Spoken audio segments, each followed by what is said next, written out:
Hello students, जय हिंद। तो आज के इस वीडियो के अंदर हम CDS के 2021 के दोनों एग्ज़ाम्स के अंदर जो भी हाइट एंड डिस्टेंस के क्वेश्चन आए थे वो करेंगे। तो 2021 के फर्स्ट पेपर में भी हमारे पास 2 क्वेश्चन थे और 2021 के सेकंड पेपर के अंदर भी हमारे पास 2 क्वेश्चन थे। तो इस वीडियो के अंदर हम उन्हीं 4 क्वेश्चन के बारे में डिस्कस करेंगे। पहले क्वेश्चन से अपने शुरू करें तो ये 2021 के दोनों क्वेश्चन हैं और फिर अपने करेंगे 2022 के दोनों क्वेश्चन। चलो, पहला question. A pole on the ground leans at 60 degree. कोई पोल है जो कि 60 डिग्री विद दी वर्टिकल बोला है। वर्टिकल से कोई पोल है जो कि 60 डिग्री एंगल पर झुका हुआ है, 60 डिग्री एंगल पे। वर्टिकल से 60 डिग्री एंगल है, कुछ ऐसा है पोल। ये एंगल 60 डिग्री है और अगर वो एंगल 60 डिग्री हो गया तो हॉरिजॉन्टल से एंगल जो होगा वो 30 डिग्री होगा। At a point x metre away from the base of the pole on the ground. Pole के इस बेस से, ये पोल ये ब्लू कलर का है, ये पोल जो है ये ब्लू कलर का बनाया गया है। इसके बेस से x मीटर दूर, यहां पर x मीटर दूर कोई एक पॉइंट है।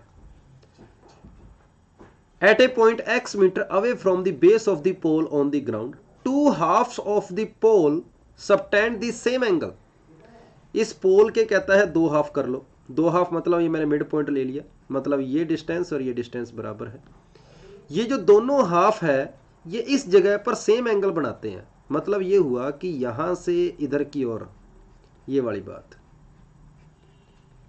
ये वाला एंगल और ये वाला एंगल, ये दोनों एंगल बराबर है। ये बात बोली गई है क्वेश्चन के अंदर कि ये जो दोनों हाफ है वो सेम एंगल बनाते हैं। दोनों हाफ जो है सेम एंगल बनाते हैं। अब यहां से देखकर पता लगा कि इस पूरे बड़े वाले ट्रायंगल के अंदर ये जो लाइन जा रही है ये मिड पॉइंट पर भी गिर रही है और साथ में ये लाइन जो है वो इस एंगल के एंगल बाइसेक्टर का काम भी कर रही है, क्योंकि ये दोनों एंगल बराबर है और ये दोनों साइड्स भी बराबर है। इसका मतलब ये हुआ कि बड़े वाला जो राइट है, बड़े वाला जो ट्रायंगल है ना, ये पूरा बड़े वाला ट्रायंगल ये आइसोसेलेस ट्रायंगल है। मतलब जितनी लेंथ ये है x, उतनी ही लेंथ ये होएगी x होएगी। मतलब ये ट्रायंगल आइसोसेलेस ट्रायंगल है, क्योंकि ये जो लाइन जा रही है, नाम दे देता हूं इसको, पोल को नाम AB दे दिया, इस पॉइंट को नाम P दे दिया और इस पॉइंट को नाम कुछ भी दे दो, मान लो Y दे दिया। तो ये जो PY लाइन है ट्रायंगल APB के एंगल बाइसेक्टर का तो काम कर ही रही है, साथ में ये मिड पॉइंट पर गिर रही है, मतलब मीडियन का काम भी कर रही है, मीडियन का भी काम कर रही है। इसका मतलब ये जो दोनों ट्रायंगल, ये जो पूरा जो बड़े वाला ट्रायंगल है ये आइसोसेलेस ट्रायंगल होएगा आपके पास। ठीक है, ये साइड और ये साइड बराबर, ये 30 डिग्री एंगल तो ये भी 30 डिग्री एंगल, क्योंकि ट्रायंगल आइसोसेलेस है। मिड पॉइंट पर गिर रही है तो इस एंगल को 90 होना पड़ेगा, ये भी 90 होएगा। 90 डिग्री एंगल ये है, 90 डिग्री एंगल ये है। ये दोनों ट्रायंगल आपस में कॉन्ग्रुएंट ट्रायंगल हो जाएंगे। ये 60 डिग्री एंगल हो जाएगा, ये भी 60 डिग्री एंगल हो जाएगा। क्वेश्चन में पूछा गया, if the pole and point are in the same vertical plane what is the length of pole. इस पूरे पोल की लेंथ आपको बतानी है, क्या होगी पूरे पोल की लेंथ। तो मैं क्या करता हूं, यहां से लेकर पहले इस BY की लेंथ निकाल लेता हूं, उसका डबल कर दूंगा तो वो मेरे पास पूरे पोल की लेंथ आ जाएगी। और ये BY की लेंथ निकालने के लिए मैं इस ट्रायंगल में चाहे साइन थीटा ले लो चाहे कोस थीटा ले लो, किसी से भी आ जाएगा। तो ये लेंथ निकालने के लिए मेरे पास हाइपोटेनस की वैल्यू x है, तो मैं लेता हूं कोस 30 डिग्री, ये 30 degree angle is equal to base जो कि BY है अपॉन में हाइपोटेनस जो कि x है। तो यहां से BY की वैल्यू आ जाएगी, कोस 30 की वैल्यू मैंने √3/2 रख दी, तो BY की वैल्यू मेरे पास आ रही है √3/2 ऑफ x। तो ये वैल्यू √3/2 ऑफ x है, ये भी आपके पास √3/2 ऑफ x है।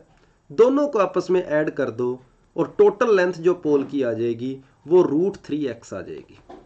√3/2 को और √3/2 को आपस में ऐड कर दो, √3x आपके पास आंसर हो जाएगा। ये था पहला क्वेश्चन। क्वेश्चन की लैंग्वेज को अगर आप अच्छे से पढ़ते हैं और उसके बाद ज्योमेट्री की आपको थोड़ी सी बढ़िया तरीके से नॉलेज है अगर ज्योमेट्री के कंसेप्ट की, तो ये क्वेश्चन आसान क्वेश्चन था। मैं दूसरे क्वेश्चन की ओर बढ़ता हूं। दूसरा क्वेश्चन क्या बोला गया? A vertical tower standing at a corner of a rectangular field subtends angle 60 degree and 45 degree at the two near corner. ठीक बात है। तो इस तरीके से मैंने एक रेक्टेंगुलर फील्ड बना ली। ये कोई एक रेक्टेंगल है, इसके किसी एक कॉर्नर पर a vertical tower standing at a corner, ये कॉर्नर पर कोई वर्टिकल टावर खड़ा है, ये टावर वर्टिकल है। पास के दोनों कॉर्नर पर जो एंगल बन रहे हैं, एक एंगल उसने बोला है 60 डिग्री और एक एंगल उसने बोला 45 डिग्री। तो मुझे पता है जो जितना ज़्यादा दूर होगा एंगल उतना ही कम होगा। तो ये आपके पास बड़े वाली साइड के ऊपर ये जो एंगल बना है ये 45 डिग्री रहेगा, और पास वाली साइड के ऊपर ये जो एंगल बनेगा ये आपके पास 60 डिग्री रहेगा।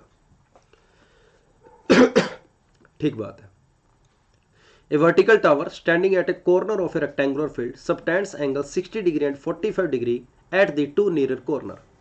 If theta is the angle that of the tower subtend at the farthest corner, तो कोट थीटा बताओ। मतलब इस जगह से हमें इसको भी मिलाना है, इसको भी मिलाना है इस जगह से। और यहां पर एक लाइन में रेक्टेंगल का डायगोनल खींच देता हूं, ये वाला रेक्टेंगल का डायगोनल खींच देता हूं। ये जो बेस में रेक्टेंगल बना है उसका डायगोनल है, और ये एंगल आपको थीटा दिया गया है। मुझे वैल्यू चाहिए कोट थीटा की। कोट थीटा होता है बेस अपॉन में परपेंडिकुलर। चलो, तो एक बार इसकी हाइट जो है वो मैंने h मान ली, इसकी हाइट को मान लिया h, कि जो टावर है वो h हाइट का है। ये 45 डिग्री एंगल ने मुझे बताया है कि जितनी हाइट होती है उतना ही बेस होता है, क्योंकि 45 डिग्री होता है, tan 45 1 होता है। और 45 डिग्री एंगल आपको क्या बताता है कि परपेंडिकुलर और बेस आपस में बराबर होंगे। तो अगर ये हाइट कैपिटल H है तो इसकी लेंथ भी कैपिटल H है। मतलब ये जो रेक्टेंगल बना है उस रेक्टेंगल की जो बड़े वाली साइड है उसकी लेंथ आपके पास कैपिटल H है। उसके बाद मैं इस छोटे वाली साइड की बात करता हूं। परपेंडिकुलर आपके पास H है, बेस आपको निकालना है, और tan 60 आपको पता है कितना होता है।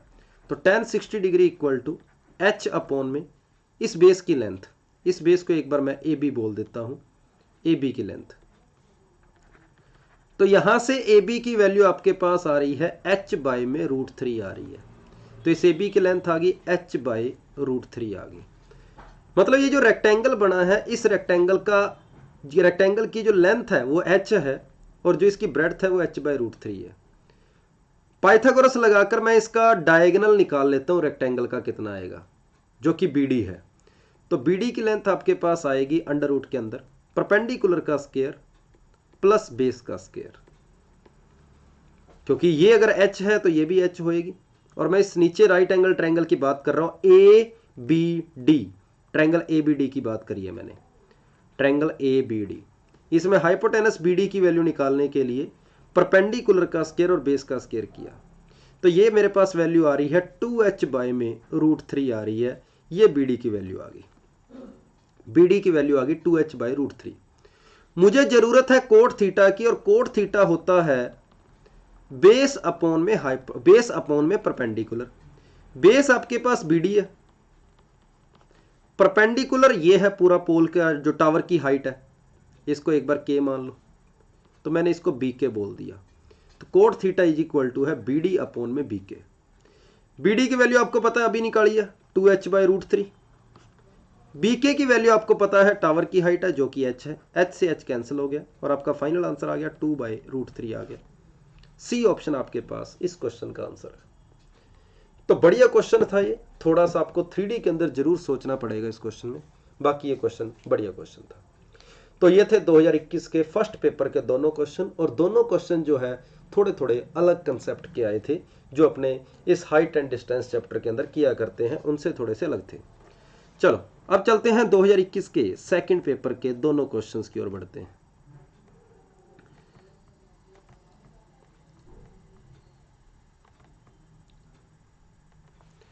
तो 2021 के सेकंड पेपर के दोनों क्वेश्चन अपने पास क्या बोलते हैं देखते हैं एक बार। पहला क्वेश्चन कहता है एक लेदर है जो कि 10 मीटर लंबी है, 10 मीटर लंबी एक सीढ़ी है, लेडर है, वो 10 metre below the top of the vertical flag staff. कोई वर्टिकल फ्लैग स्टाफ है, वो इसके टॉप से 10 मीटर नीचे, मतलब यहां से लेकर यहां तक की जो लेंथ है मान लो 10 मीटर है, वो लैडर यहां तक पहुंचती है। तो यहां पर किसी जगह से उस लैडर को इस तरीके से झुकाया गया है और वो लैडर जो है इसके टॉप तक नहीं पहुंचती, टॉप से 10 मीटर नीचे कोई पॉइंट है यहां तक पहुंचती है और उस लैडर की लेंथ आपको 10 मीटर दे रखी है। बोला क्या गया आगे, ये आपके पास कोई फ्लैग है, from the foot of ladder the elevation of the top of the flag staff is 60 degree. ठीक बात है, फ्लैग स्टाफ का एंगल ऑफ एलिवेशन जो है वो आपको 60 डिग्री गिवन है। ये जो ब्लू कलर वाली जो लाइन है ये हॉरिजॉन्टल के साथ 60 डिग्री का एंगल बना रही है। मुझे बताना है फ्लैग स्टाफ की हाइट, टोटल हाइट बतानी है कितनी होगी। तो एक बार इसकी हाइट को मैंने h मान लिया, तो मुझे टोटल हाइट बतानी है, मतलब h + 10 की वैल्यू मुझे बतानी है। चलो देखते हैं। ये एंगल अगर आपके पास 60 डिग्री है और ये एंगल आपके पास 90 डिग्री है, तो राइट एंगल ट्रायंगल में ये जो तीसरा एंगल होगा ये 30 डिग्री होएगा, क्योंकि ये 60 हो गया, ये 90 हो गया, तो पीछे इसको 30 होना पड़ेगा। अब अगर आप ऊपर वाले ट्रायंगल को गौर से देखते हैं, ये ऊपर वाले ट्रायंगल को अगर आप गौर से देखते हैं तो ये आइसोसेलेस ट्रायंगल है, ये भी 10 मीटर है, ये भी 10 मीटर है। आइसोसेलेस ट्रायंगल बोलता है सेम साइड के सामने वाले एंगल बराबर होते हैं। यहां 10 मीटर के सामने 30 डिग्री एंगल है, तो यहां भी 10 मीटर के सामने 30 डिग्री एंगल होएगा। सेम साइड्स के सामने वाले एंगल बराबर होते हैं। पूरा एंगल 60 डिग्री था, उसमें से 30 डिग्री अगर ऊपर वाला ले गया तो नीचे जो एंगल बच गया ये भी 30 डिग्री बचेगा। ये एंगल आपके पास 30 डिग्री बच गया जो नीचे एंगल है। अब हाइपोटेनस आपको पता है 10 है, एंगल आपको 30 डिग्री है, तो साइन थीटा लगाकर कैपिटल H निकल जाएगा, क्योंकि साइन 30 डिग्री इक्वल टू आपके पास हो जाएगा H/में 10 मीटर, और साइन 30 की वैल्यू 1/2 होती है, तो यहां से आपके पास H की वैल्यू 5 मीटर आ जाएगी, ये H की वैल्यू होगी 5 मीटर। तो पूरे फ्लैग स्टाफ की हाइट आपके पास 15 मीटर आ जाएगी, जो कि इस क्वेश्चन का आंसर है। यह था 2021 के सेकंड पेपर का पहला क्वेश्चन। आराम से डायग्राम बनाएंगे अच्छे से, और यह क्वेश्चन भी कोई ज्यादा लेंथी नहीं था, बिल्कुल आसान क्वेश्चन था। अब मैं चलता हूं 2021 के दूसरे और लास्ट क्वेश्चन के ऊपर। यह आपके पास दूसरा क्वेश्चन है। From an aeroplane flying above a river at a altitude of 1200 meter, it is observed that the angle of depression of opposite point on the two bank of river are 30 degree and 60 degree, 30 degree and theta. A width of river is 3000 meter. तो theta की value बतानी है क्या होगी। ये river की width है कुछ, ये कोई एरोप्लेन है, एक साइड एंगल उसने बोला है कि ये 30 डिग्री बन रहा है, ये विड्थ आपके पास 3000 मीटर है, दूसरी साइड एंगल आपको थीटा पूछा गया है, और ये टोटल हाइट जो है वो आपके पास है 1200 मीटर। थीटा की वैल्यू आपने बतानी है क्या होगी। तो ये क्वेश्चन तो सीधा सीधा आसान क्वेश्चन ही है। ये 30 डिग्री है, ये 1200 डिग्री है, यहां 1200 मीटर है, डिग्री नहीं है, 1200 मीटर। यहां पर इसके अंदर tan थीटा लगा लो, बेस आ जाएगा आपके पास ये वाला, तो tan 30 degree is equal to 1200 में बेस। tan 30 की वैल्यू 1/√3 होती है, तो यहां से इस बेस की वैल्यू आ गई 1200 इंटू में √3, मतलब ये जो लेंथ है, ये वाली लेंथ, ये 1200 इंटू में √3 है, 1200 इंटू में √3। टोटल आपके पास 3000 थी, उसमें से 1200 इंटू √3 ये ले गया, तो ये पीछे कितनी बच गई, ये बच गई 3000 माइनस 1200 इंटू √3, इसकी वैल्यू ये बच गई। अब इस राइट एंगल ट्रायंगल में tan थीटा लगा दो, थीटा की वैल्यू आ जाएगी, तो tan theta is equal to perpendicular जो कि 1200 रहेगा, और ये बेस इस ट्रायंगल का जो कि 3000 माइनस 1200 इंटू √3 रहेगा। इसकी वैल्यू देख लेते हैं कितनी आएगी लगभग, 2 जीरो, 2 जीरो से 2 जीरो कैंसिल, 3 से काटा 4 बार, 3 से काटा 10 बार, 3 से काटा 4 बार, तो ये बनेगा 4 अपॉन 10 माइनस 4√3, कुछ ऐसा बचेगा। और कुछ कॉमन लेने का फायदा है, मैं 2 और कॉमन ले लेता हूं, तो 2 अपॉन 5 माइनस 2√3 आ गया। √3 की वैल्यू 1.732 होती है, तो 1.7 अगर मैं वैल्यू पुट करता हूं तो 5 माइनस 1.7 का ट्वाइस 3.4, तो 2 अपॉन 1.6 आ जाएगा। और ये वैल्यू आपके पास आ गई 20/16, मतलब 5/4, जो कि लगभग 1.25 है, जो कि लगभग 1.25 है। tan थीटा की वैल्यू आपके पास 1.25 आ गई, 1 से बड़ी है, मतलब आपका आंसर 45 से बड़ा आएगा। और tan 60 डिग्री जो होता है वो √3 होता है, √3 की वैल्यू होती है 1.732, मतलब ये जो वैल्यू है ये 60 डिग्री से तो पहले आएगी और 45 डिग्री के बाद आएगी। आपका आंसर यहां पर सी ऑप्शन हो जाएगा। तो ये था 2021 के सेकंड पेपर का दूसरा क्वेश्चन, और दोनों क्वेश्चन ठीक ठीक थे, पेपर के अंदर करने वाले क्वेश्चन थे। तो उम्मीद है आपको सॉल्यूशन समझ आए होंगे। वीडियो को लाइक जरूर करें। थैंक यू सभी को। जय हिंद।